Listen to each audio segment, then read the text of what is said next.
It's counting up, so I'm assuming it's on.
You can change it to nothing.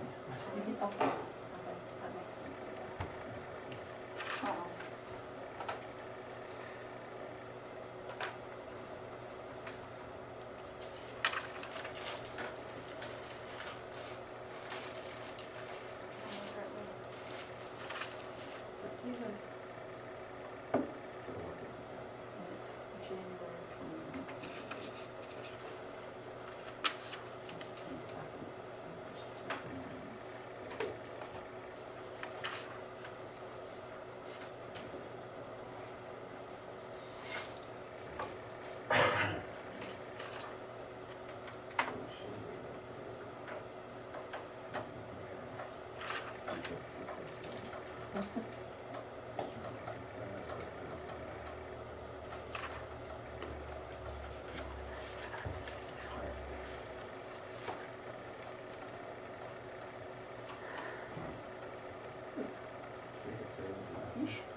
All right, 7:31, we'll call the meeting to order. First item on the agenda is the termination of a quorum. We have a quorum. Consideration of items to remove from the consent agenda. Do we need to take anything off of the consent agenda?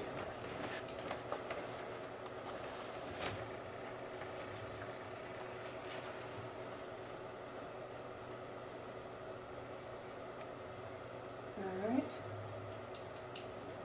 Consideration for approval of the consent agenda. I move that we approve the consent agenda as presented. There's been a motion to approve the consent agenda as presented. Is there a second? Second. There's a second. I would like to ask for an additional executive session for board members as 14A.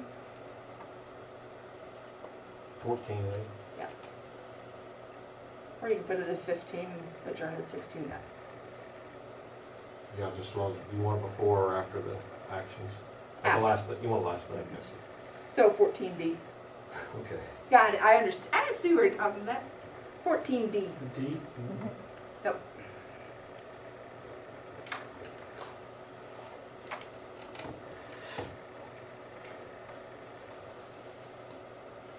So we need a motion to approve it as amended. I move that we approve it as amended. A second? I'll second it.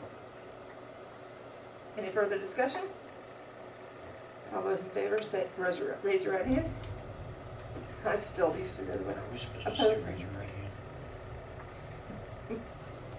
All right, let's see, comments from the public. That's you, Sarah. Thumbs up to you. Thank you. All I'm right. happy. I'm just here for NEA. We just like putting you on I the, have no complaints. we just like putting you on the spot. That's fine. All right, and superintendent's report. Okay. Got a few items for you. Track update.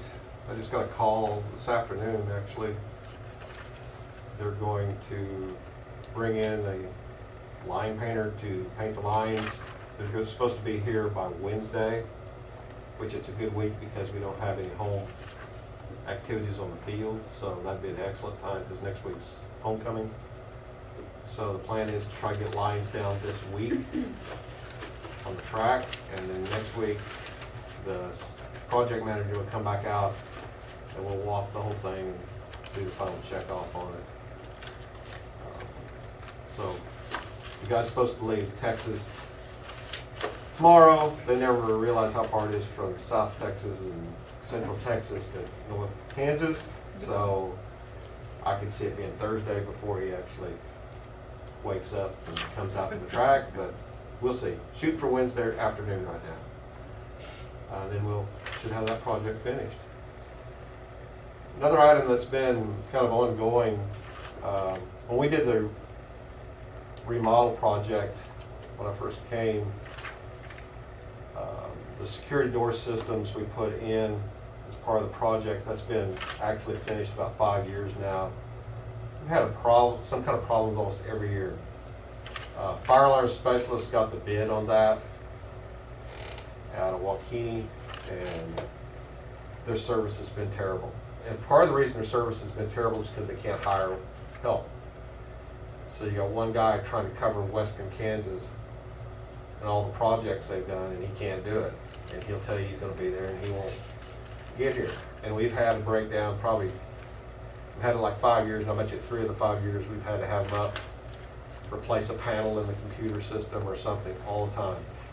So, the last time he just left, didn't tell us what he'd found, nothing, said he'd have it up running, nothing was running, and he just left. And then a month later he calls us. Well, in the meantime, I looked for someone else to do the job. So we took some quotes from Next Tech and CEI out of Hastings, who does audio and does security, and had them give us a quote for the high school, junior high entry areas to get them up and running, using some of the existing equipment that's already there, but also have to change some things over. So CEI came up with $8,386 to do the project, which is a lot, but it's like $13,000-14,000 from Next Tech. So they were going to be able to use some of the stuff that's already there, some of the panels, some of the wiring, everything that we had in place, and we would be able to run that and change that up from our own computers. So that means we can put our own schedule in, we can change the times, stuff like that ourselves without going through fire alarm specialists to get it done. So I told him to get on that. Hopefully he's here this week or next week to start on that project. That will come out of capital outlay, not out of general fund, as a remodel project of the remodel project. But we'll see if we can't get something better from them than what we're getting right now. We're going to leave Eisenhower with fire alarm specialists at this time, but if we're happy with what we get from CEI, we may switch that over too. Now, fire alarm specialists put in literally all our fire alarm systems and all that kind of stuff, so they're still tied in, but just not on the door security systems. And we'll probably change up some of our IDs to come in and stuff at the junior high and high school right now, not at the elementary. So we'll see how that goes, and I'll keep you up to date on that. As you probably know, the executive branch, federal government, has offered payroll forgiveness as a plan since the legislature Congress has not passed anything this fall. The president came out with a payroll forgiveness plan. There's a catch, of course, and the catch is that it's good through the end of the year, and then right now the way it is, you would have to pay to make it up in the spring. So I'm not sure a lot of people would be aware of that, and most experts say don't do it because they're going to have to pay it back, and they're not going to be happy when they have to pay it back, and it's paper. Really kind of a paper nightmare for us as well. So right now, unless you want to tell us to do that, we're not going to offer that opportunity. We're going to take it out like we always have, and that way they'll be fine in the spring, because there's no way Congress is going to, I mean, it's Social Security and Medicare. I don't think they're not going to collect those taxes one way or the other eventually. So if you work for the federal government, you don't have an option, but we don't. So we're going to leave that way unless you guys want to tell us that we should change that. Beginning of school, actually, with everything, it's gone really well. Students and staff are excited to be back in the buildings. It was just great to see kids, and they're glad to be here. Staff's glad to be here. It's not that it hasn't been stressful, it has been stressful, but we're in school, so that's been a great thing. Today we had, and I'll talk about some more things from today, we had a Zoom meeting with the head of the Department of Education, Randy Watson, and there's a lot of stress out there, particularly in these bigger districts that are all on remote learning and have literally all their kids or most of their kids on remote or hybrid every other day.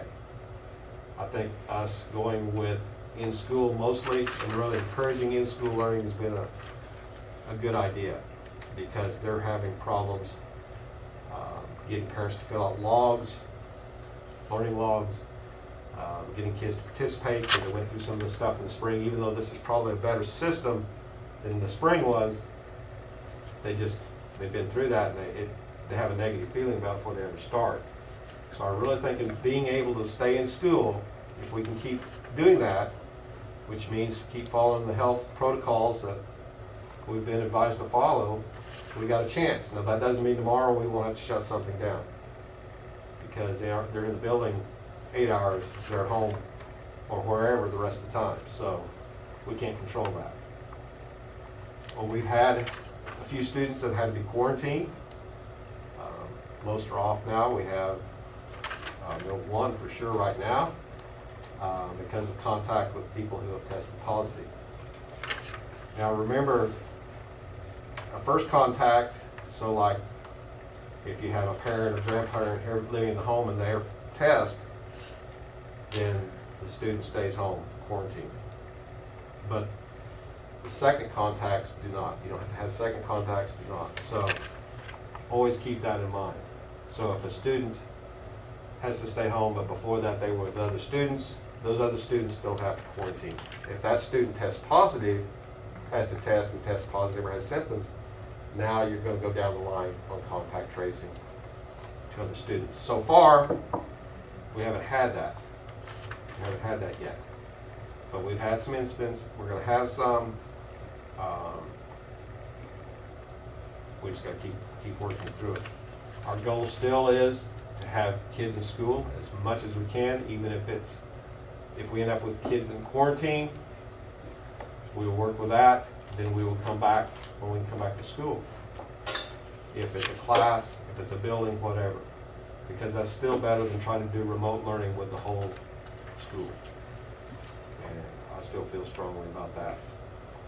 Now, so in our webinar, or in our Zoom meeting we had today, basically what they did is they dropped the logs. If you remember when we talked about the logs, the learning logs where parents had to sign every week and send it in. Well, we've had a few not do it, and we don't hardly have anyone on it. So you can imagine a Wichita or a bigger district, a Hutch, a McPherson, somewhere like that, I imagine it's a disaster. Because, I don't know, you probably didn't realize that some parents aren't very responsible. And they don't get things in, and they don't want to turn them in weekly or whatever, or they don't get to it, or whatever's going on. A lot of homes are not in very good condition anyway. They have a lot of other things higher on their list than filling out a log. So now we do not do logs, which we're happy about. But basically we will get a form, we'll send it, we'll get it to the parents, get them to sign that form that says they'll do certain things. There's 5 or 6 things. They will get it back to us, and we present that to the auditor to count the student instead of the log. Remember, we had to do the logs to count the student as a student of ours. So now we don't have to do that. We have that paper, every time our chief teacher, if it's an elementary teacher, and they call and talk to the student, they log that. Once a day, we have to contact each student. If it's high school and they're doing Google Classroom, they mark that as a contact, and we've met our obligation. We just have to keep a record of that ourselves, that we've communicated with each of these students every day. That's our end of it. The parents' end is assign it one time and get it to us. They're done. They don't have to do it anymore. So, taking some of that responsibility out of our hands, we still keep our responsibilities in that. So,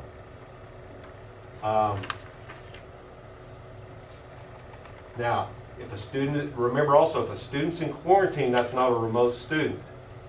So, like, if we have a student or 2 or 3 right now in quarantine, they still get their lessons from the school, just like they're a regular student.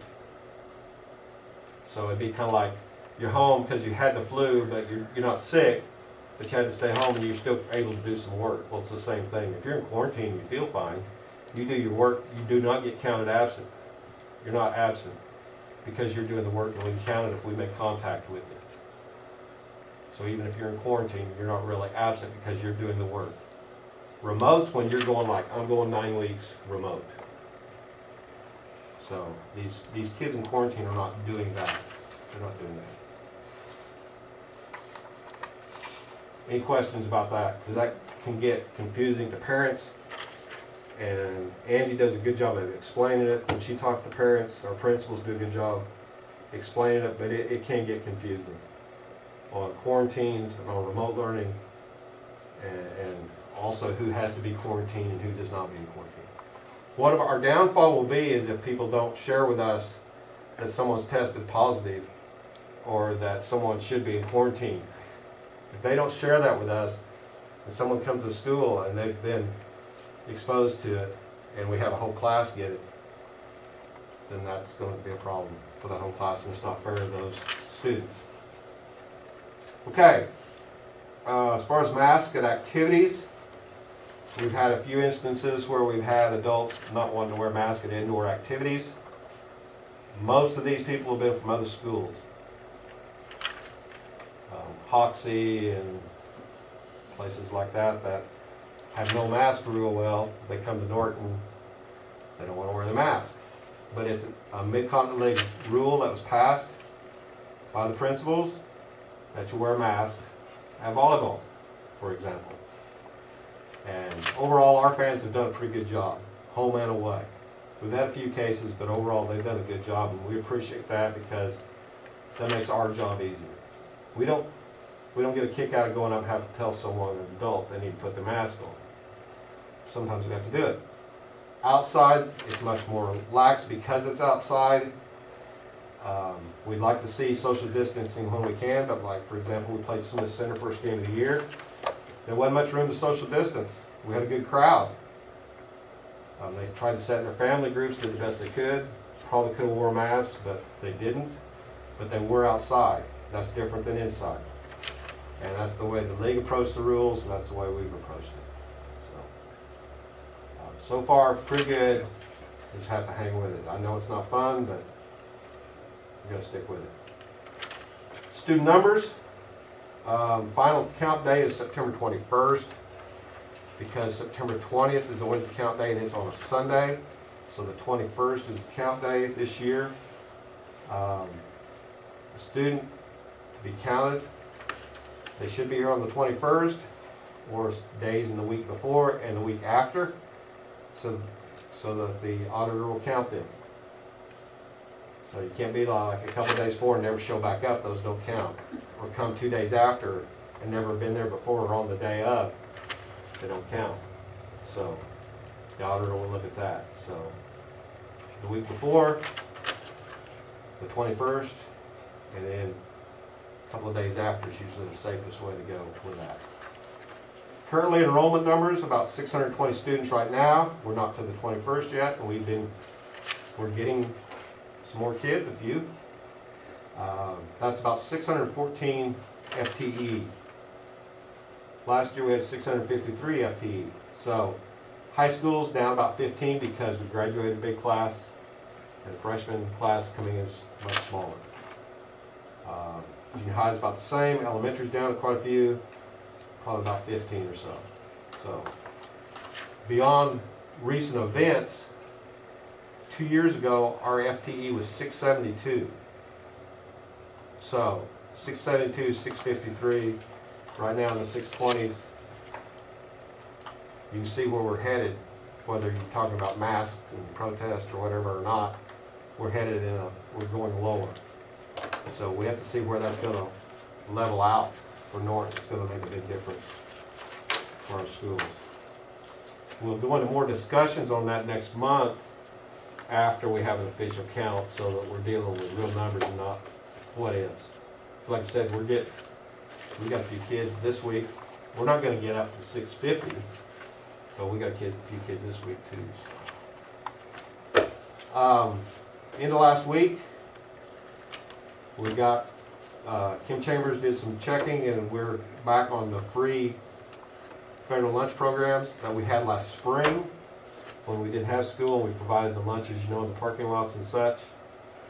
It's not set up the same way. We'll still serve lunches in the lunchroom like we always do. It's just that till Christmas, they're free for everyone, all students, not adults. Free for all students of USD211. So, they extend that program. It doesn't cost us too much. It looks like it's going to be about the same. We'd be a little better off possibly if we had regular lunches and didn't pay, but our community wouldn't necessarily. So it's just a few cents per kid, per day. So it's really not going to be enough to make that much difference for us. But it can make a difference for some of our families, particularly as there might be layoffs and stuff, and have been some layoffs in some areas, so could be a big deal. But right now it goes to Christmas. It's not extended yet beyond that. Our Sparks money was approved by the state. I'm hoping by Wednesday, I think they're going to come out and give us our check or approve it or whatever, and then we have made a few orders that we know will be approved. But then we'll start making our other orders for other items, and we're excited about that because some of that's air conditioning and heat and air filters and stuff like that. That could play a pretty big role through the winter as we're closed in more and circulating the air and things like that. That they say makes a difference, and so that's some of the things that we ordered. Thermometers, as in rapid, like go through the door and put your hand up and it checks your temperature.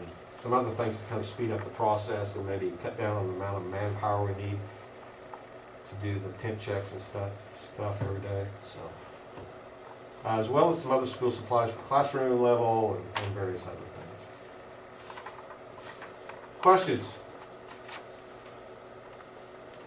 That's all I have on that. Okay. The next item on the agenda, a decision on board training. Okay.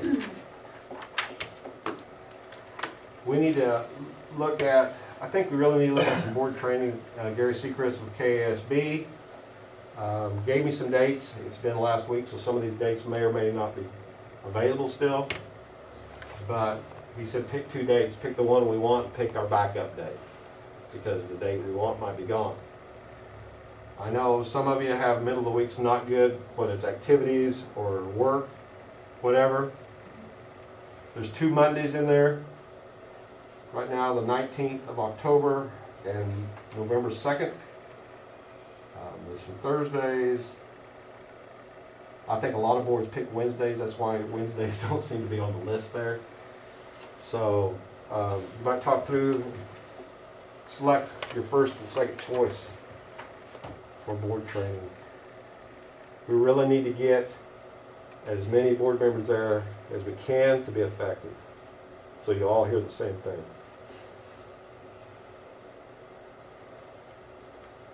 Well, let's just go down the list. October 6th, who's available? That's a week I'm available.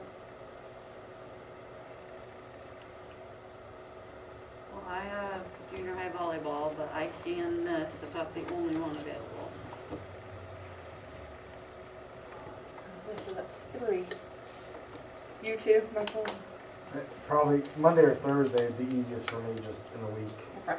Tuesdays, kind of can make possible if that's our only choice. Wednesdays, probably pretty difficult. All right, so let's go to the next date, the 19th. What hours are we speaking here? It'd be in the evening, so you can start it at 6. You can start at 7. Did he say how long it would He take? did not, but I would think a couple hours probably. It might be a little longer. I didn't really ask that. So on the 19th, that is the special ed board meeting at 7:30. So I would have to be out that, unless it would be before 7:30. Yeah, we can get it done before then, because you got a half-hour drive too. Or are they doing it too? They're doing a Zoom, and I can't drive out of town, so I'd be there. So, I mean, I didn't ask him about starting. I figured 6, but I didn't. I mean, Gary can do different times, but I didn't ask him about time. Start time. all right, the 20th.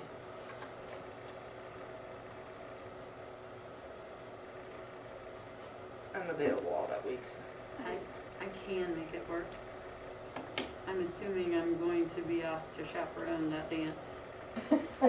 But You already my, got your penciled in. I don't On the know. 20th? You could probably skip out if you. but my husband would be able to by himself, so. Is that safe for anyone? We do it every year and we look through it, so. Yeah, but you're there to keep him in line. Okay, the 22nd then. It's a Thursday. Thursdays are gonna be difficult for me. Thursday evenings at That's right. 7:30 is Yeah, you my, got a meeting.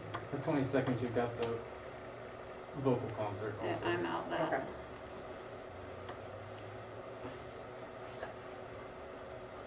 The next week I have to work. 27th, the 29th that would work. I'm off every Thursday. I'm free that night.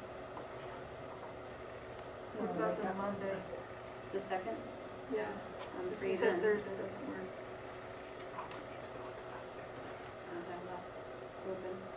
Let's see, I work. You just tell me when to be there. I'll make The it. 19th, maybe the 26th, I'm off the 2nd. The 2nd works for me too. Or the 3rd or the 4th. Second and fourth work for me. Those are 2 days. And one of What do you those- think, Sean? I don't know. Just pick something. I don't know. Okay. that's a Monday and a Thursday, Monday and a Wednesday, Monday and a Wednesday. second and fourth. 2nd and 4th is Monday or Wednesday. When's basketball started? They probably start in the end of September, you know, in junior high. Monday and Wednesday, you should stay away from that, right? There's basketball on, for Well, junior usually it's high. Tuesdays and Thursdays, there's sports. November 3rd is basketball, That's election day, that's all I know. Those are all- but there's none on the second or fourth. Yeah. I think those are 2 days. How's I the have that second? written down. How's the second look? What do you think? I think I'm off. Let me see. I work that week and I work the 9th, okay. Now I work the weeks of the board meetings. I checked every calendar. The 2nd works for me, that's fine. 2nd and 4th would be great. Okay, 2nd and 4th, you want it to be the second date? yeah. Or the 2nd be the first date.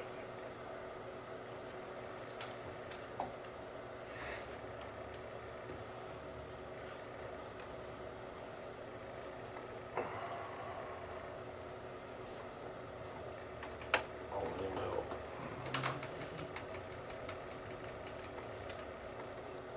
I've got it added in for the 2nd. If we want it, Okay, we thank you. might, we might that far down. Thank you, thank you. Final approval on the classified handbook. Way back, we did classified handbooks, seems like a long time ago, because it has been quite a while ago. If you remember, the only changes made were to try to put it in line more with what certified handbook was on some of the vacation, and also checking some of the holidays, working after holidays and things like that, if I recall. Some verbiage just to try to make it clear for staff, and they still call and check, but we try. But there were no major changes in the handbook. So if, we'll use a custodian, if they wanted, because this year Christmas is on Thursday, Friday? Is that what it is? Yeah, might be Friday. So if That's they what it wanted, is. I think it's a Friday. I think it's a Friday.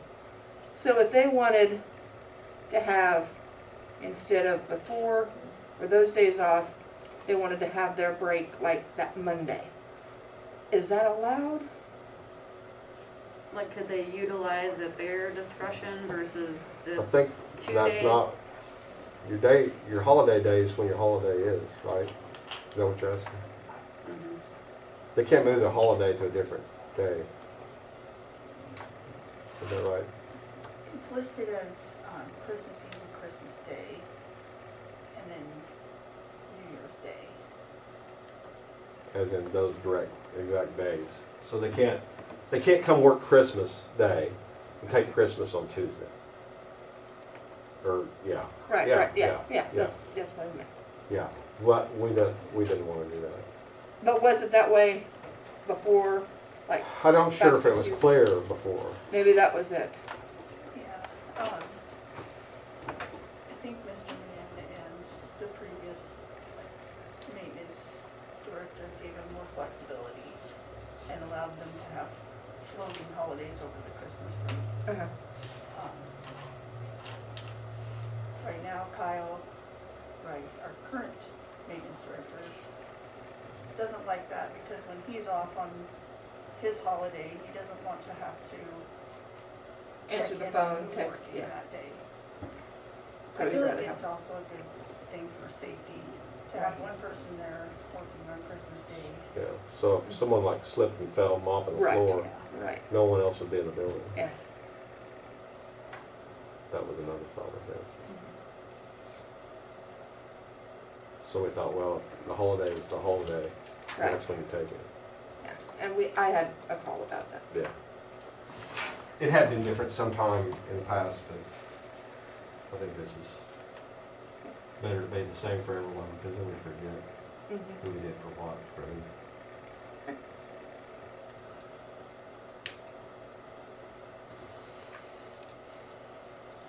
All right, we need a motion to approve the. I have another question. Who's over the custodians? Is it the principals of the building?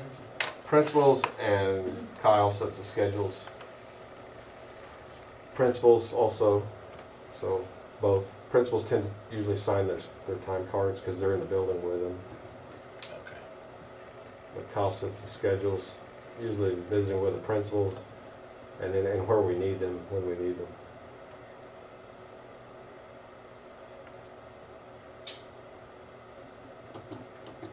So it's kind of split responsibility.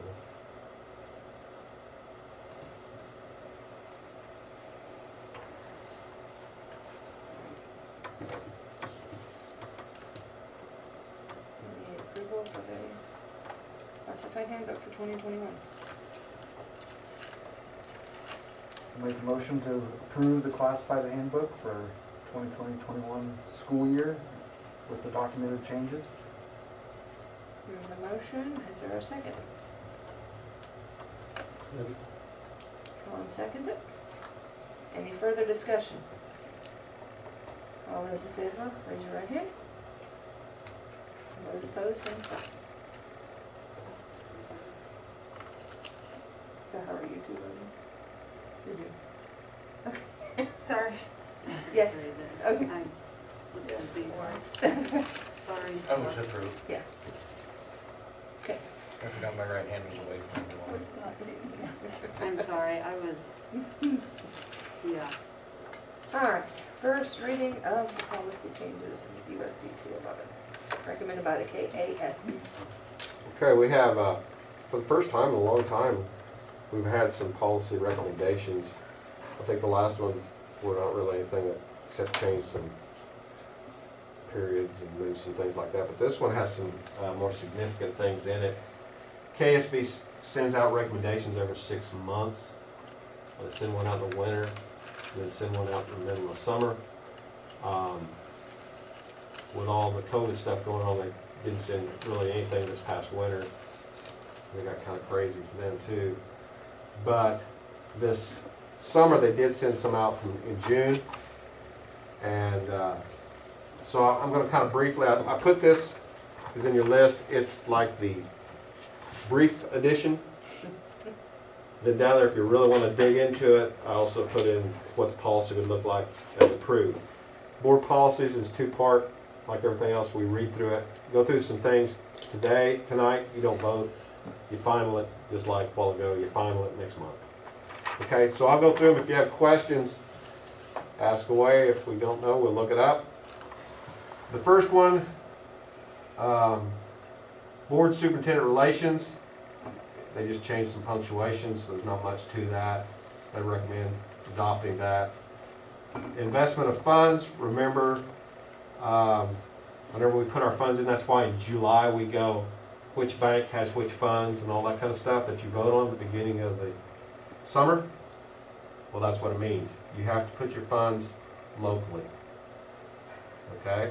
So, district, counties, within your area, if your county doesn't have a bank, there's a way around that, but we have banks, so we alternate ours in town. So it just changes some statutory language on that. The next couple have been brought about because changes in Title IX, federal law. So it's sexual harassment in particular, Title IX. They require you have a Title IX coordinator. Okay? And they've changed some things up on this. And I mentioned it a little bit the other day in another meeting, but what it does is if you get a complaint from a student or employee, then they would come, like I would be the coordinator, they would come to me and say what the complaint is. I've had the training, I did the training for it. Whew, that was something. But anyway, it was a good, almost full day of Zoom lawyer talk. And I would look at it, hear their case, or what they think they had harassment, and determine that we needed to put someone to investigate. So there's more people involved. I wouldn't be like the person that determines and does the investigation and decides whether it's thumbs up, thumbs down, or whatever. 3 people get involved. So if I had the training as coordinator, then I said someone was going to be an investigator, like another administrator. I would do here's the training for this is what you need to do. Then they would be the investigator. They'd investigate the case. Then that case would go, and there would be a third person who would say, yes, they have a case, blah, blah, blah. You can include counsel, like attorney. One of our attorneys, whether it be KSB or locally, could fill one of the positions as investigator, whatever. Let's say it's someone accused of an administrator or something, well then you might go outside to get counsel for that, to keep conflict of interest and stuff like that. So you can do that and fill the positions in different ways. You can even have the investigation from one, have KSB do another part of it so it stays out of the school. You'd have to pay, but they require like 3 or 4 steps now rather than one person doing the whole thing. So one administrator can't just blow it off and say, no, that's not.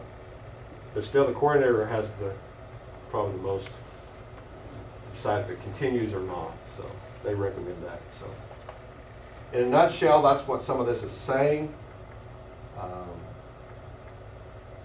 And it also covers for employees, students, sexual harassment in most cases is what they're talking about here. So GAAB and GAAC.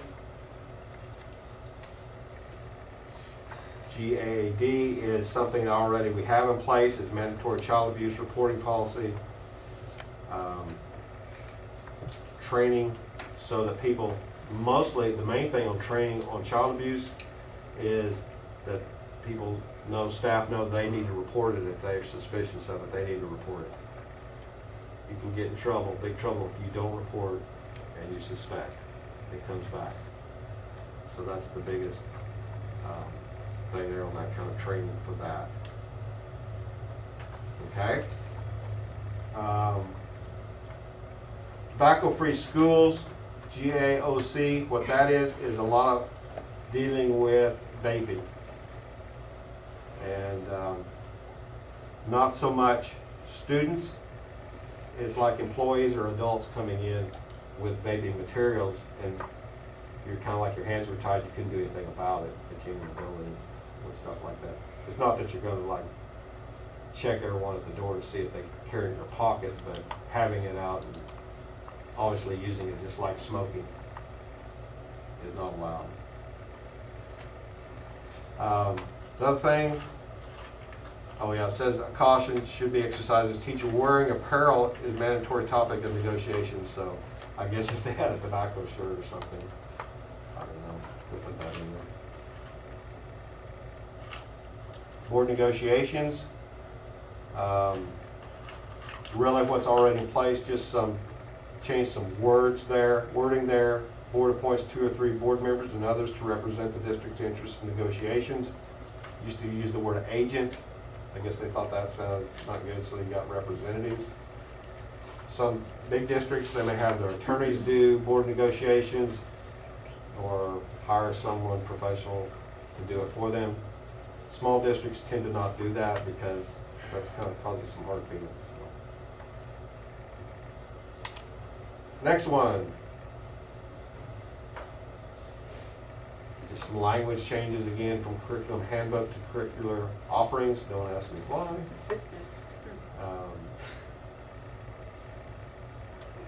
Evaluation of instruction, not a lot there.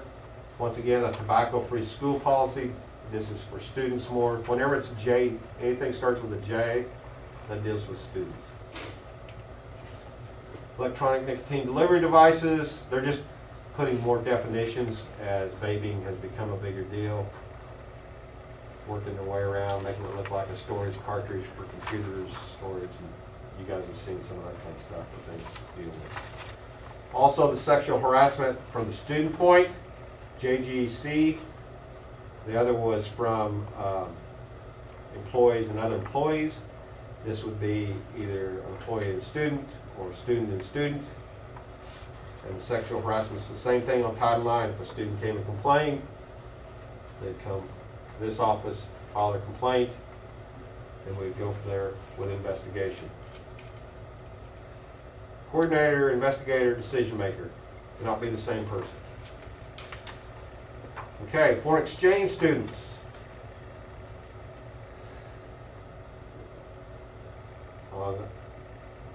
It just changed one word from shall to may, which can be a big difference, but dealing with foreign exchange students and whether you have to accept and providing materials and such for that. So that's kind of on a halt right now with everything.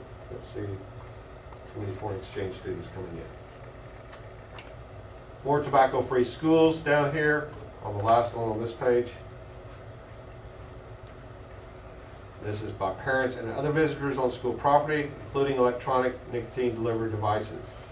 So they say, well, I'm not smoking a cigarette, I'm using a vape, you know.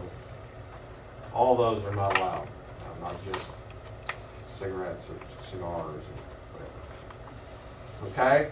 Questions about those? The key ones are the Title IX, the child abuse reporting, and the tobacco-free school languages can be important too. So those are the main ones. Feel free, they're in there. Look through it if you want to before next month. If you've got questions before you vote next month, ask. We'll check it. If you have any questions or in between, then I can check and get back to you. Are you the only one with the training? I'm the only one so far with the training on the coordinator. Then once we get going here, we'll get the principals trained to do any of the other spots, and it doesn't take quite as much. And as a matter of fact, then I can even do some of the training with them, and it's going through handouts basically for them and just know what since most of them have done discipline hearings, it's similar enough they can pick it up pretty quick. But they do have to go through a training before they take the job. So sometimes if you know, like you see it, then you do a training with one you're going to use them for that specific. It may be each one of them at a different time, I hope not, but would have to be the investigator. Or if it's something really, then I might go and say, down to our attorneys and say, hey, I need an investigator that's outside the district for this one, for this particular case. So there's a long ways. But right now, I did a training in August, so it was all day. But they wouldn't have to be all day. The way I understood it, it could be a couple of 3 hours for each specific job.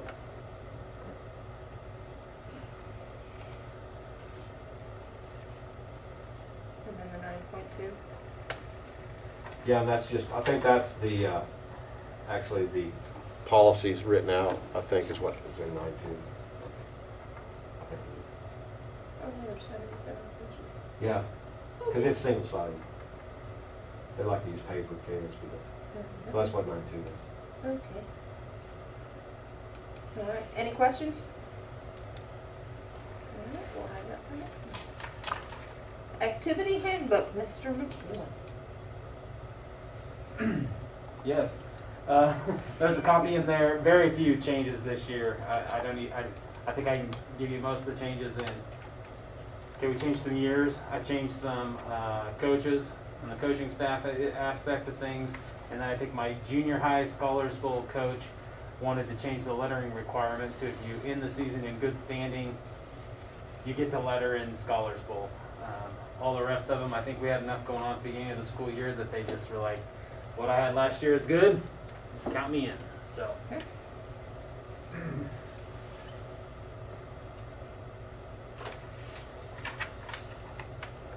So, we need approval on the activity handbook. I move we approve the activities handbook as presented. We have a motion, do we have a second? I'll second. We have a second to approve the activity handbook as presented.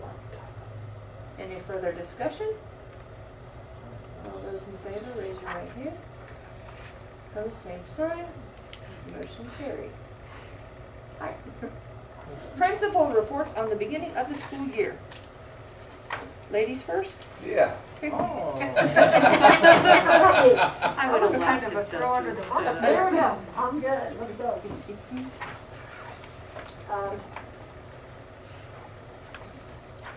I tried to give you a breakdown so that you could see our last year's numbers compared to this year's numbers. And every grade lost some kids. I'm not sure why. But our biggest difference is if you look at 2029 graders, there's 42. We had a graduating class of 10 kids, well, 52. So that was our biggest difference in the total number of kids from last year to this year. I found out today we're getting another sophomore, most likely. The mother called Mrs. Hauser. How do you do that? I gotta switch gears and not go by first name there. Called Mrs. Hauser today, and she's got 3 kids that are most likely to be entering the district, and then my mom tonight said that she had a parent call their insurance agency looking for insurance for her daughter, who will be a 10th grader, who is moving here from Colorado. So very possibly I could be up 2 kids. Unfortunately, probably won't be before the 20th, but overall numbers should be increasing there. New staff, I don't know why I didn't think to add my 2 new secretaries to this list as well, but Ms. Cindy Shirley is our Spanish proctor, and I've been very, very pleased with her. She is doing great things, talking with the kids and making relationships. And because we've gone with kind of an online platform, I mean, there's a real live instructor who listens to the kids every week and interacts with them and has been in contact with me about skills and different things.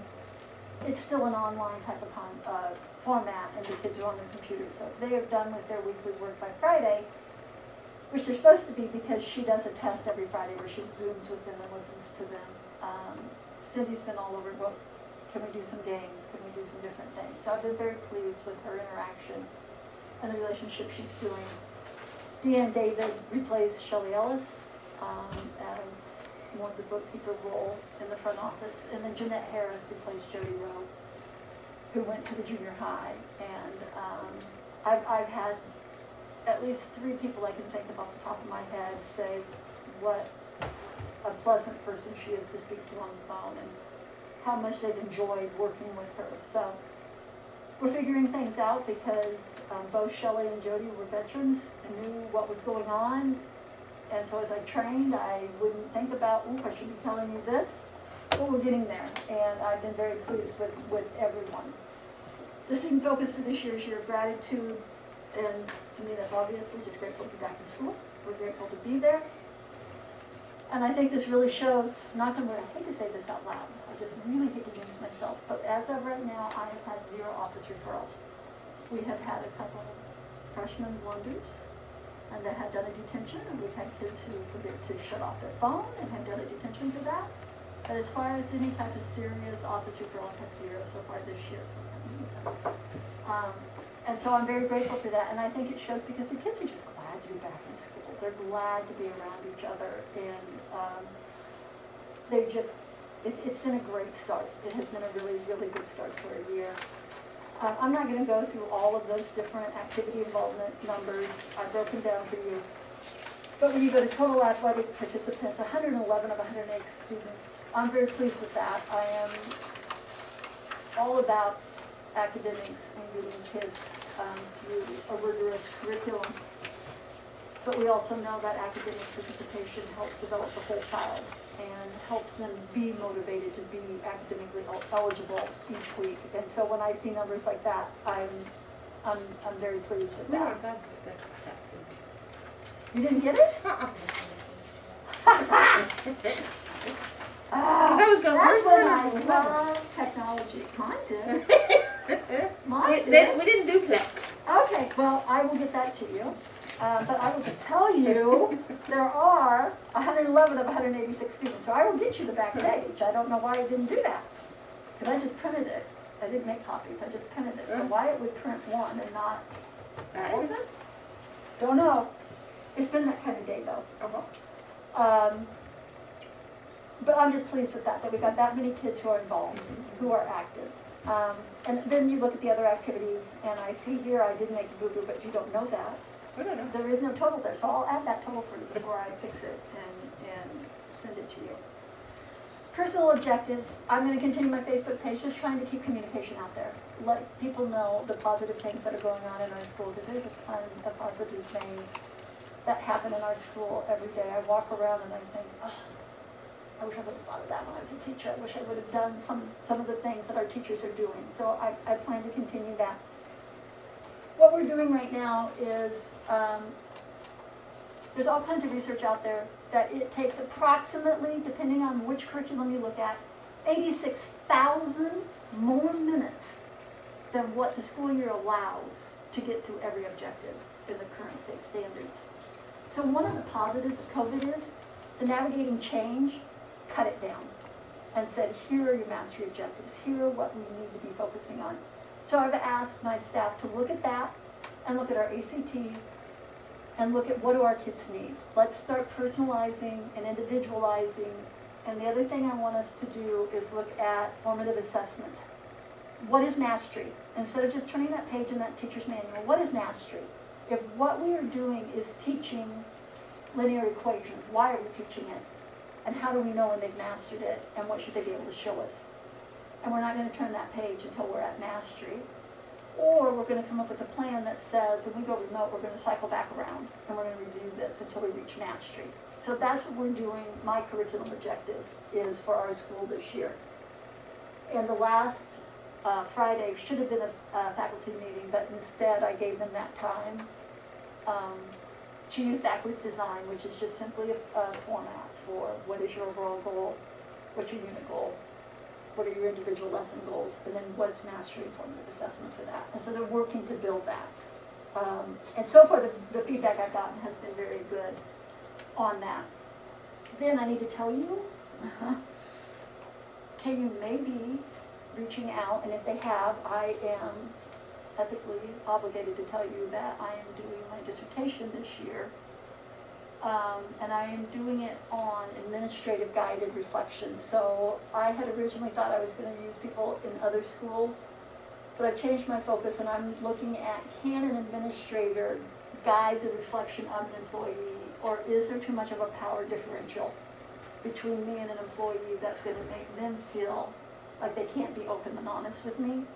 So I'm going to be asking for employees within the school to volunteer to do that reflection activity with me. So ethically, I got to tell you that I'm going to be asking those employees to work with me. I absolutely cannot force anybody to, and there will be no compensation for them if they do, other than the process of going through that reflection process. So I may at some point be coming back and asking you for permission to do that. Right now, they're telling me I just have to inform you of that, but the rules are changing quickly with everything that's happening. So I just wanted you to be aware of that. Our Hunter Woodard is our SAC president. He has asked, we've painted with the extra time the walls in the hallways and in the student lounge and that ramp. We've painted them all white so that as we need to touch up, it's just easy to do. We don't have several different colors we're trying to match. And he asked if he could work with the art class to paint one of the walls, do something on there to make it look a little more exciting than just plain white. That was one of his things. The other thing he talked about was getting some standing desks for some of the students that don't like to sit all the time. I told him if he can raise the money some way, I am all for it, but that's not something that I'm going to just give him money to do. But he has asked that so that you know those are his objectives. This year, Student Focus Group is going to host a fundraiser where they're going to paint their parking spaces. Several different schools do that. Our kids have asked me from the moment I came in last year, can we paint those, can we paint those? And so this year we're going to do it. It will be a project where they have to submit their design, and the Student Focus Group has to approve it, and I have to approve it, and I've told them, you've got to be honest with me. If there's something in there that I'm not going to know is naughty, you've got to tell me, because I don't want anything like that out there. And if that comes to my knowledge, we'll just paint over it, and it'll go away. But it will be something the families do. They will come in and they will do it. They will provide the paint. They will do whatever they need to do. If they don't want to, they don't have to. This will be something they can do. And then the other thing I will bring to your attention is right now, nobody has volunteered to replace Joe and Hale. So we are not in a position to have a fall play at this point in time. I have made the students aware of that so that if they want to go recruit somebody to come do that, I am more than happy to support that effort. But as of right now, we do not have anybody who has said they are willing to take that on. And that is a big undertaking, so I get it. But I just want you to be aware that that is where we're at with that. Okay, I went really fast because they always give me a hard time about talking too much. I know, can you imagine? No, they're all looking down. We can say that. Are there questions? And I apologize for that, not copying the other side. I will get that to you. Are there questions about anything? Thank you. Thank you.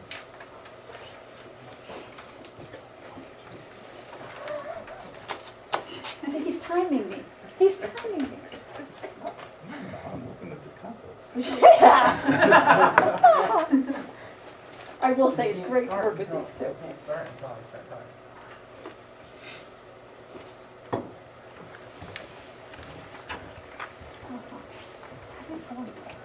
She was faster at passing out. I'm just gonna ask you a couple kind of questions. Faster, more efficient, however you want to look at it.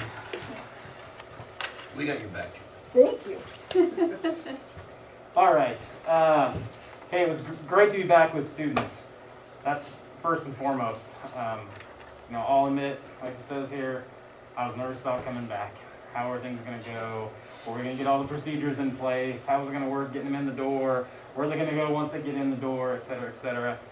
Kids have done a great job of adjusting to the new rules put in place. The teachers have done a great job of being willing because their schedules have changed as well. They've got kids right at 7:45, and it used to be I had them until 8:05. So they're having to adjust their mornings, and a lot of times they're showing up earlier because they still have things to get done. So those things have been really good. We started the year off with just 7th graders the first day. First year we've done that before, but in the spring they didn't get to come and have a visit. When we did enrollment, we didn't let them go up and play with their lockers.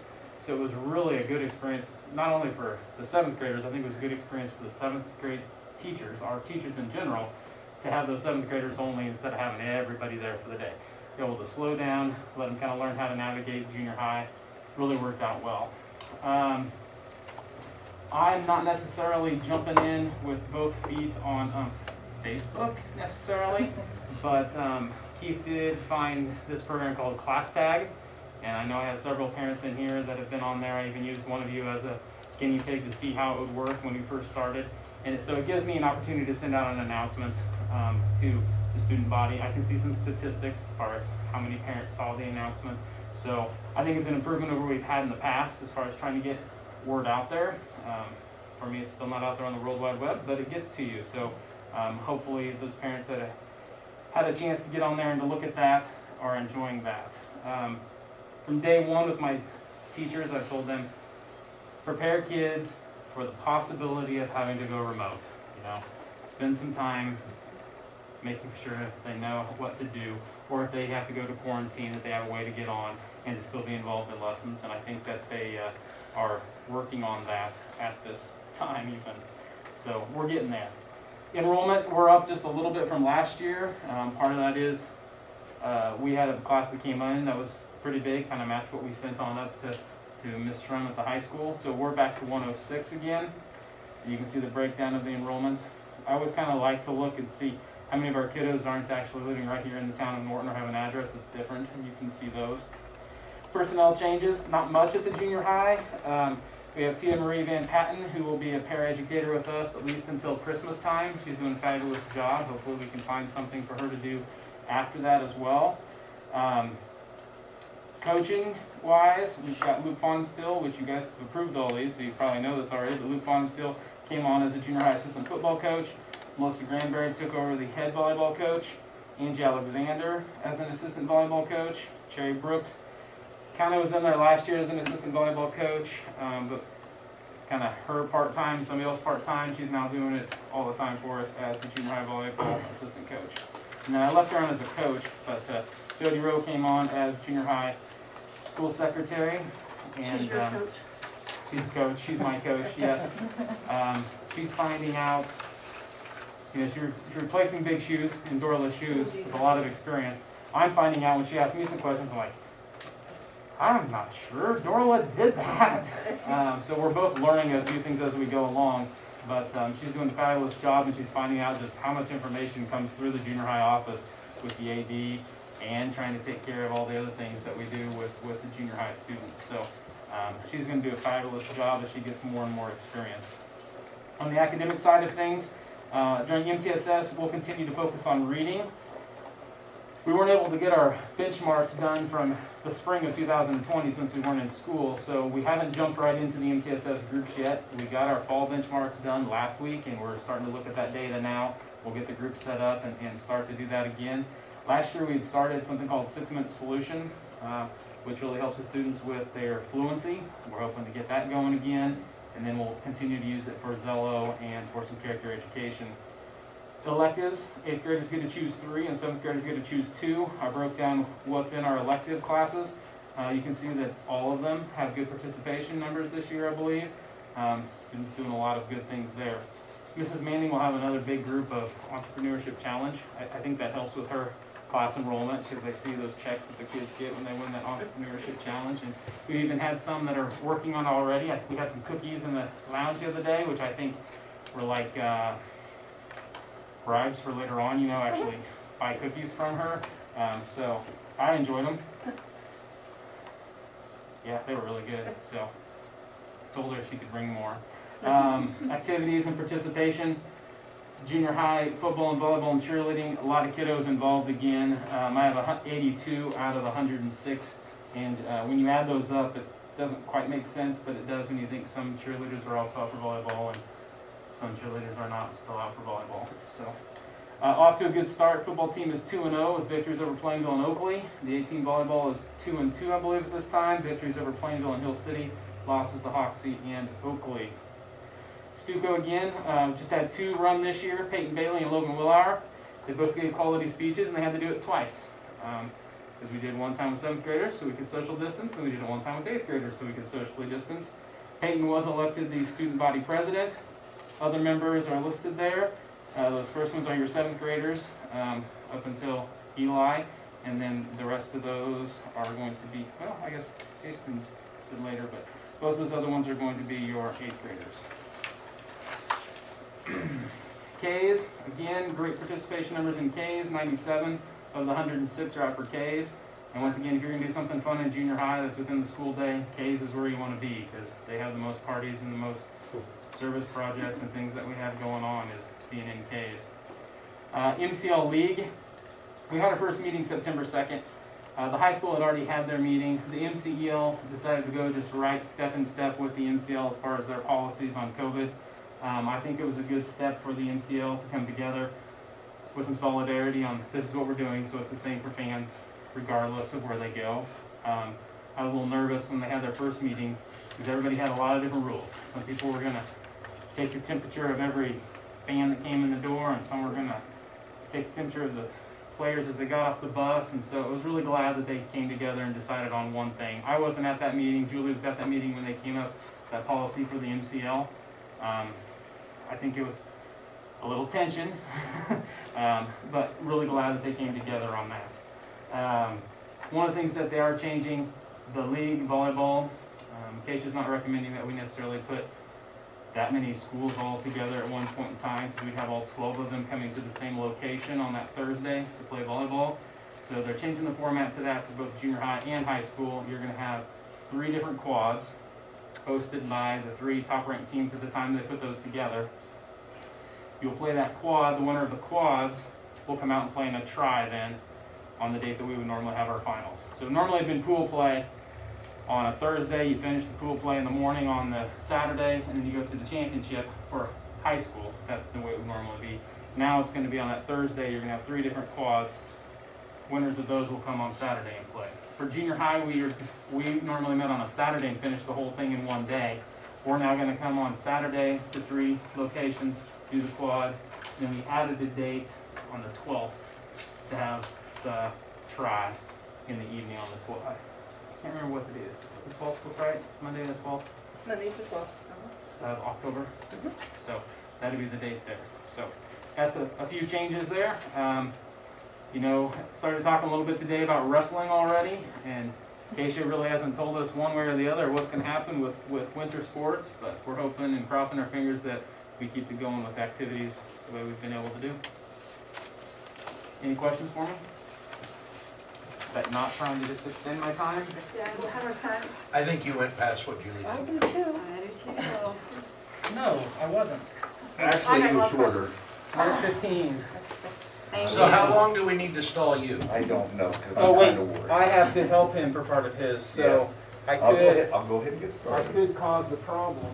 Mr. I'm- Wilson, can I get on your? I'm going to stand clear back here, and I'm going to take my mask. Want to start his time right now? 2 weeks ago, I was at a staff meeting, and we were going over the beginning of the year stuff.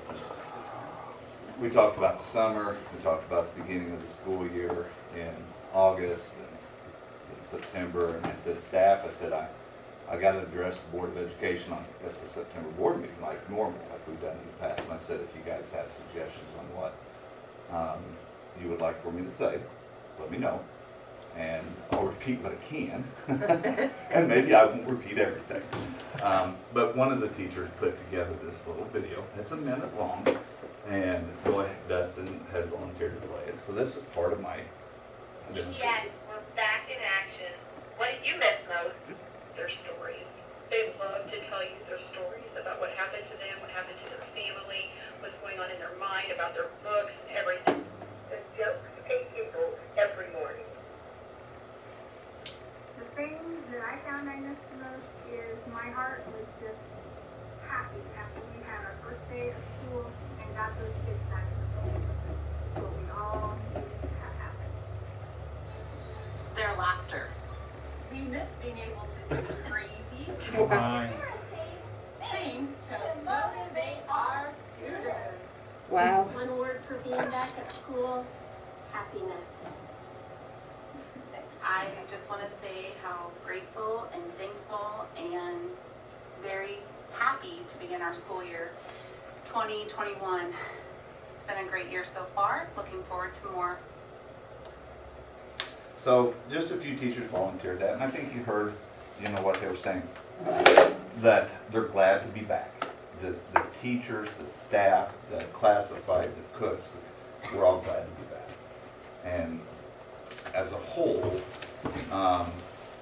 when I talked to them, there was two things that were pretty much unanimous that everybody felt. The first is, this is the hardest year everybody has had, making that transition from the summer to the school. It's hard. It was something that they've never experienced. We've taken for granted for years and years what we do in May, what we do in June, what we do in July, slide into August, and school goes for years and years. Well, we had some major bumps in the road, and the teachers are still feeling some of those bumps, and they're still concerned about it, on what they're doing, because not only are they new changes, the rules continue to change, it seems like. And so we're now trying to take kids who have not been in school for almost 5-6 months. And you guys know, elementary kids, that's why we have summer school, because the retention from the spring to the fall, kids lose things. Kids lose some of that. That's why we have summer school. Well, now we extended summer a couple more months. And what we found out that when we started school, that we have kids that are even further behind. And so they're trying to pull these kids and get them up on that grade level. Now, I can tell you that every third grade teacher knows that when they get those second graders from last year and put them into third grade, they're going to have to reteach the end of second grade. They know that. Well, they're having to go back even further, and some of those kids are further behind. And so they're a little worried that they're going to get those kids up to grade level as fast as what they've done in the past. And so there's some concerns with that, right? So we have some teachers who are concerned about where they're at and what's ahead of them. Mr. McEwen made the comment. His teachers are preparing for the potential of full school remote. That's out there, people, and that scares us all. That's what we don't want to have to do. We don't want to have to go full remote. But if we do, we'll be better prepared. We'll be ready. The teachers are working on those things right now, on top of doing their normal job. And so there's a lot of pressure on our teachers on district people. I want you guys to understand. I want you to understand. The second thing that almost every teacher has agreed on is what I think Ms. Fernbrook said, or one of them said, is the kids are back. And that's what's exciting. And that's why we're here. That's why you guys are here. That's why we're here. We love our job. We love what we're doing. Just let us do our job and let the teachers do the job, and we're all going to get along great. The teachers are so glad to have the kids in school. Kids are absolutely the best medication for anything that's out there, right? They are. And so we're excited about that. But what I want to share with you today, and I'm sorry, I did not give you guys didn't tell me we were handing out. We had 10 minutes for that. That's the problem being on the north side of the highway, because I don't always get the memo from these guys. So I'm going to just tell you some of the things that we're doing. All of mine was there too. Okay, changes in procedures. I want to give you a heads up on changes in procedures that we have started to do. The open house, normally on Thursday night, we changed it to Friday, and we had them coming in at staggered. Almost to a T, every one of my teachers liked that because it gave them more time with fewer kids over a course of a longer time.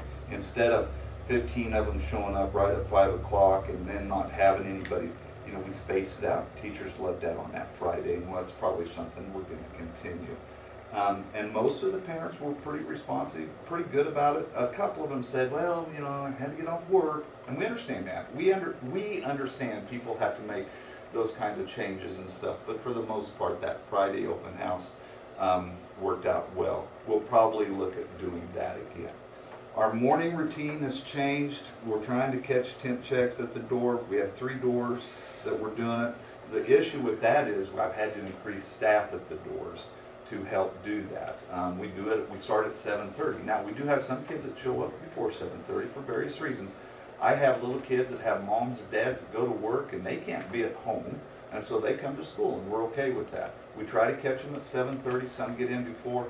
we catch them, and when they get there, if they get into the gym, I'll go catch them. I try to take the main door until my 7:30 person shows up. But so we're doing the temp checks at 7:30 all the way until when school starts. Breakfast, we have 55 seats set up in the cafeteria now. That's how we social distance the kids in the cafeteria. So we can serve 55 kids at breakfast at one time, and that's working out pretty good. They find a spot that has a dot on the table, they sit down, they eat, and as soon as they're done eating, they go to the gym. So what's happened now is that all the other kids that are not eating are now in the gym. So Ms. Bolt has a whole bunch of kids in there. We do have one grade.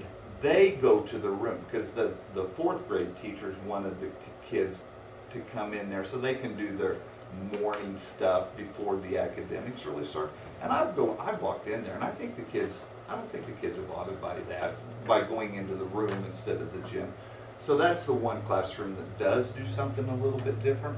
The rest of them go into the gym. It's working out great. But it's causing me to have more people supervising than I've had in the past. And some of these changes that we're making has caused me to stretch my staff out into different areas than what's normal. And that's, I can't say it's perfect because it's not. It's still fluid. In fact, today I had a couple staff members talk to me about the lunch, and so we're going to look at making changes, which brings me into lunch.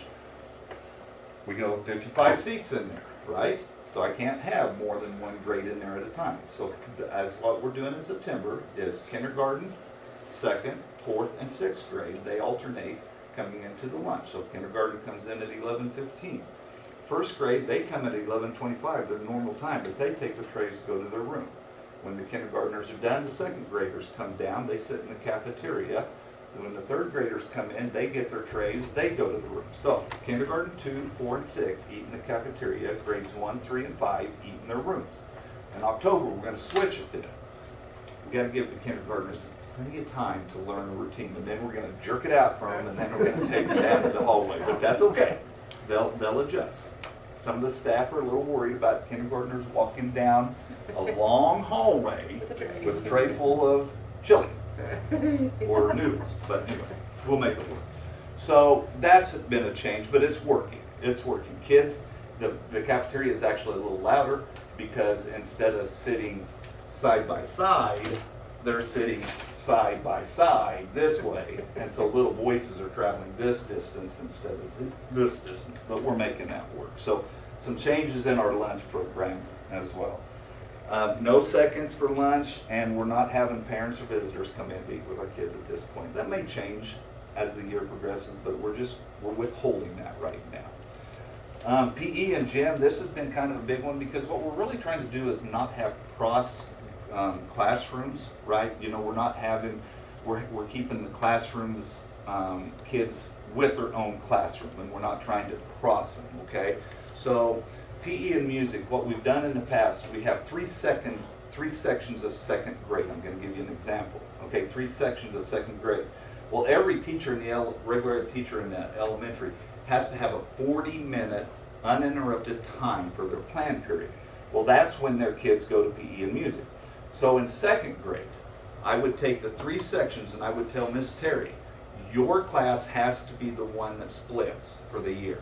So she would take half of her class and delegate them to go with Miss Nicholson, and the other class, and the other half of her class would have to go with her other teacher, Miss Fiscus. Not Miss Fiscus, Miss Fiscus. Okay, so when Miss Fiscus's class went to PE, her half of kids went with Miss Fiscus to PE, and then the other one went to music. Well, we can't do that. We can't split her class, right? So now, Miss Fiscus's class goes here, Miss Nicholson's class goes here. Not Miss Nicholson. Miss Nicholson. Can we do this for you? Yeah, I think maybe I need to have you. I can do it. And so what do we do with her class, right? So her class has a study hall or something like that where we can't put the kids together. We can't put her kids in with another class. So we're trying to cut that. So that's kind of a change. It's a big change, and I can tell you Miss Bolt and Mrs. Reuter probably are not real excited about it because now they only see those kids every 3rd day instead of every other day. But what we're doing is to try to keep the cross classrooms going on right there.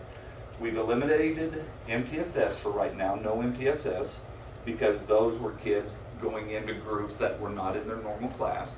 The 5th and 6th grade, instead of the kids rotating to classrooms, the teachers all have a cart and they are rotating now in the 5th and 6th grade. So if you are in Mrs. Ambrosier's class, you're staying there the whole day and the teachers are rotating. So those are some of the things that we're doing to make changes to minimize the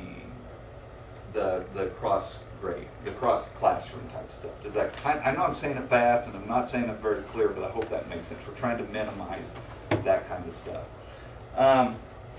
So we are doing more outdoor instruction. If you guys go by the elementary on nice days, kids are outside. They're all over. They're different places, and that's great. It's kind of nice to see they're getting that kind of opportunity to go outside. We have kind of changed birthday parties a little bit. Instead of having those great homemade cupcakes, which are wonderful, and usually there's too many of them that come down to my office, which you can't say no to kids, but it does leave an impact there. What we've now said is has to be store-bought, individually wrapped. And we're not really having parties per se with a bunch of people coming in. We're trying to eliminate that. Again, like we did with the lunch, keeping outside people coming into the building. We're trying to minimize that. Since we're not doing MTSS, one of the things that we did at the beginning of the year, we had some training on dyslexia. And I think I talked to you guys about this maybe back in June or July or sometime about this is something that's coming mandated through the state that all elementary teachers have to have this training. And we were still relatively new to this. It was like, what's all in store for us? Well, fortunately, we have an excellent person on staff that has went through the training of dyslexia instruction, and she was able to provide 2.5 days of that to our staff at the elementary and to the junior and senior high language arts. And I want to tell you guys something. I wish you could have sit in on that. That was awesome. I know Mr. McEwen was there for a little bit. I had no idea what they were talking about half the time, but they did, and it was great. And the Stary here was the one that led that and did an excellent job. And all my teachers were sitting there saying, wow, I didn't realize this. Wow, that was good. She's now posting on, oh, yeah, here's something. Guess who's got a Facebook page now, thanks to the high school example, the elementary. Has some sort of a Facebook, and obviously it's not me that's doing it, but my ladies in the office are doing it. And Sarah's posting stuff on the Facebook page on dyslexia and what you can do to help your child and what signs to look for. Is that kind of, am I going in that? Yeah. And she's helping out the teachers, and teachers are reaching out to her. This dyslexia thing, it's interesting, it's complex, it's bigger than what I ever thought about. But she's leading our staff through this, and she's providing activities during the Wednesday staff meetings. We're doing more with trauma-based. I'm going to tell you guys right now, this mental health issues that we're seeing with our young people, you're going to hear more about it from us three probably, because we're going to see more of that in the next couple of months. Kids with some issues that's trauma-based. We had that training a year ago. You guys have all heard us talk about it. We're doing some of those activities at our staff meetings. We're trying to provide more in-service stuff to our staff in that respect.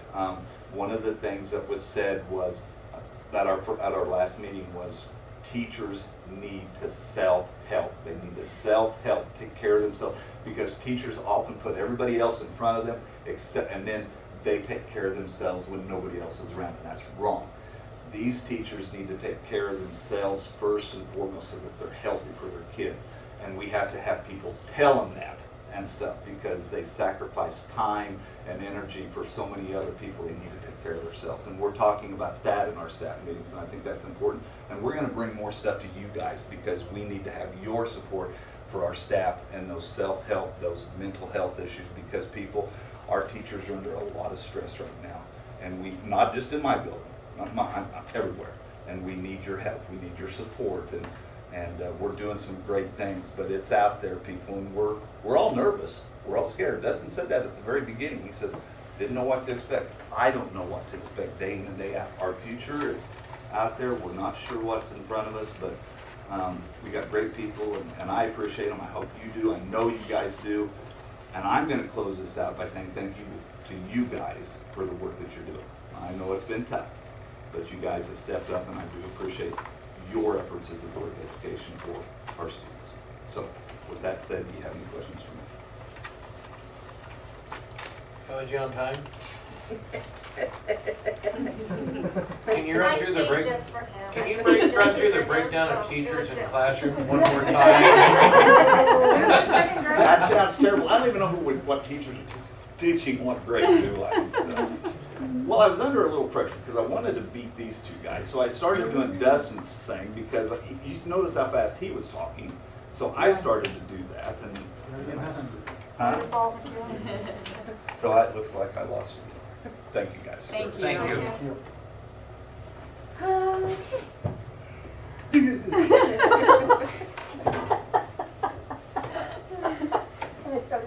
Memorandum of understanding. Okay, we're talking about stress and staff and dealing with stress. One thing we heard a lot about early, actually in August, I started hearing about it, was concern about sick leave and if a teacher was in quarantine, was on sick leave, and just lots of questions because we have some staff who maybe they just had a baby in the last year. They don't have hardly, they only have the minimum sick days, and they have small children, and they have to stay home with them for sick days, so they don't have very many, and that was a big concern. We looked at some things a little bit with Norton Teacher Association, and first semester is covered by the federal government plan. And the concern was, what about second semester? Because like so many other things, everything's stopping at the end of this year. And what's the second semester going to be like? So I worked with Teresa mostly on this, Teresa Schultz, and she worked with the KNEA, and they wrote up a proposed memorandum of understanding that a lot of schools are doing this or have already done this. And we read through it in the office, and we feel like it would work fine for USD211. Now, the first thing at the top of it, you should be able to pull it up on your Chromebook, but it says, failure to follow personal protective equipment guidelines will exempt you from all benefits below. So teachers need to wear their mask and protection when called for in the room. So if they're not 6 foot apart, they have to have all their stuff on, all the things that we've already put in our plan. Now, the first one is sick leave. The Families First Coronavirus Response Act goes through the end of December, like we talked about, and lists all the things in there. So 2 weeks of paid sick leave at the employee's regular pay rate because they're quarantined, or paid sick leave 2/3 employee's regular rate of pay. It goes all down through all the things covered by that. Then if you look at number 5 down there, it says the USD211 Board of Education agrees to extend the current FRCRA paid sick leave guidelines through May 30th, 2021. If the federal and or state governments do not extend the coverage. So if the federal plan is extended, then we'll follow that because we have to anyway. But if not, we pick up with this memorandum of understanding for the second semester. So if an employee has used up sick leave and is not able to return to work, the board agrees to the court forced to quarantine or receiving medical treatment due to exposure while working at USD211.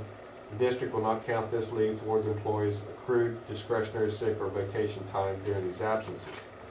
Now you'll notice it says while working at USD211. So if they go out something in their personal life and get exposed and have to quarantine, then they have to take the time. So if you go to a wedding dance and you get exposed and you have to quarantine, that's on you. If you were at school and you got exposed and had to quarantine, that's on us. That's a simple way of putting it, I guess. Who determines that? Well, poor old Norton County health officials get to determine that. They're already the bad guys, so they get it. No, that's who would determine it. So it wouldn't be administration. It wouldn't be your best friend. It would be Norton County Health would determine that.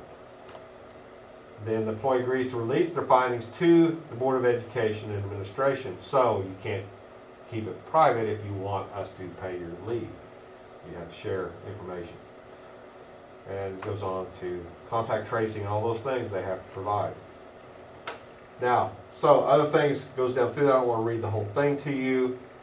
Once again, it says down here, choices in the personal life are travel to high case count locations, red zones. All these things are all called for. If the teacher chooses to teach remotely, virtually, then they don't lose as much time. If they're able, if they're in quarantine and they're healthy, they can try to teach. They can teach from home. So it'd be kind of a reverse remote learning in a way. If we're in quarantine and their whole class is in quarantine, it'll be remote anyway to their students. I'm talking about high school, junior high level. At home, they're all at home too.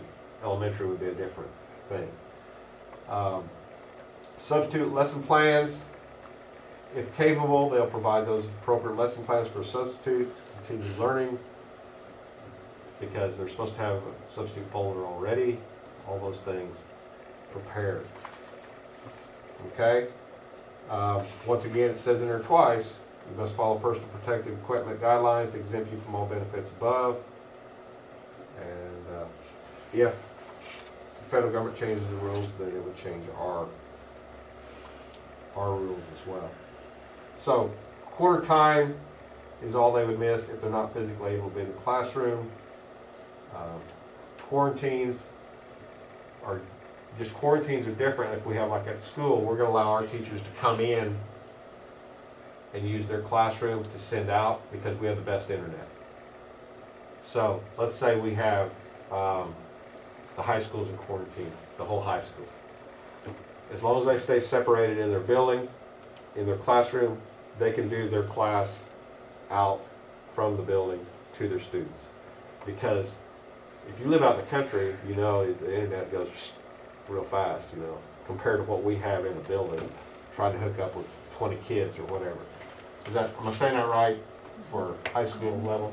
So that's one thing where we'd have the building quarantined and shut down and cleaning, but we don't want them all gathering in the building, but they would be able to come in and do the work from there. So some of the things on quarantine,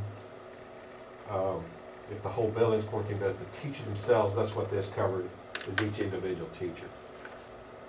Questions about that? It gives them some protection.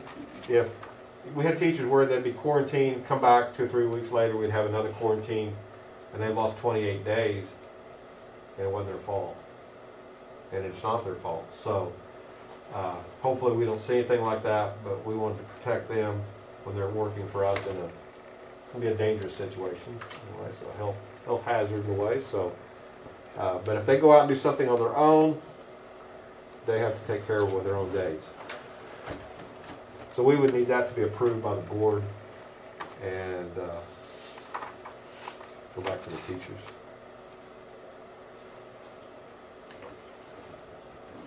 I move we approve the memorandum of understanding with teachers as presented. We have a motion to approve. Do we have a second? A second? Michael seconded. Any more discussion?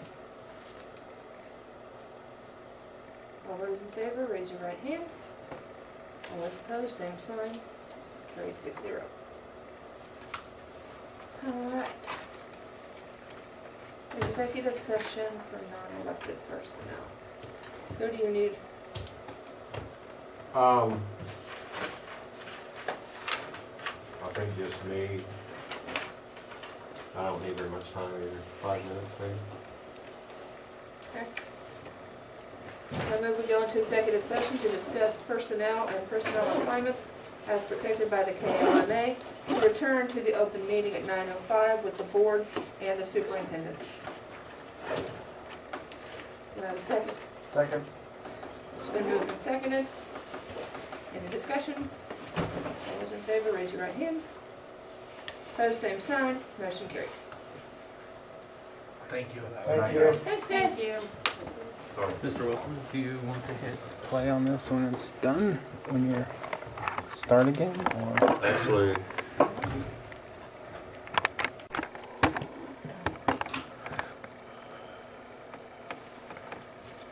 okay. All right, we're back at the meeting at 9:05. Any motions from the executive session?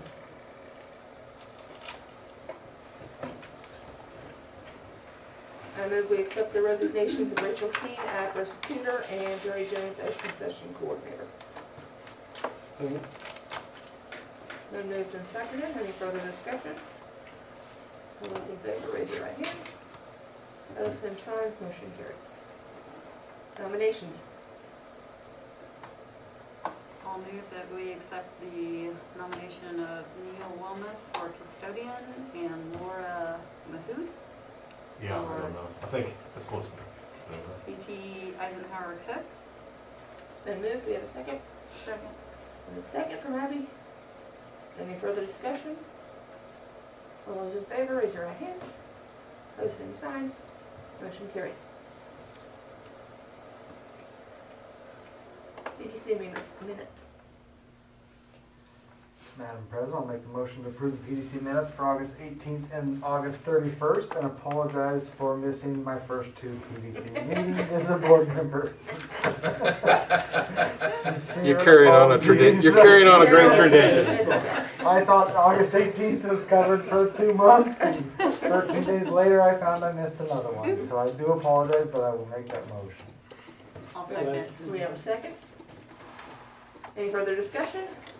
All those in favor, raise your right hand. Opposed, same sign. Did they have curriculum coordinating council? Like the week of before Are they in school service? started? I'm in service. Uh-huh. Yeah. Yeah, okay. 'Cause I haven't got any minutes or anything. I got the agenda for tomorrow, that's it. Because I didn't make it either. So, our next meeting for curriculum coordinating council is tomorrow morning at 7:30. I'm the only one that made my meeting. I know. Terrible. I didn't ask for a report. I know. You didn't. Special ed. There's not a whole much to report, but It was all executive session. pretty much. Can't report it. Anything from, There's not really anything worth reporting, honestly. Unless you want me to. if they have anything? We may have more next time. Next month we will be. I'll be sure to put it on there. That would be good. Not on here. All right. Who do we want at this executive session? Board and super? Or just the board? I thought you just said board. Use the board at first. Good. 10? 20? 10? 20? 45. 45. No. I move we go into executive session with the board only to return to the open meeting at 9:20. Second. Been moved and seconded. Any I need one of the exceptions. Yeah, we just discussed by personnel. I mean, you have to give a reason why. I know. guess. I was trying to Personal. personnel. Okay. To discuss personnel. All those in favor, raise your right hand. All those opposed, same sign. Motion My carried. right hand's sore tonight. Mine too.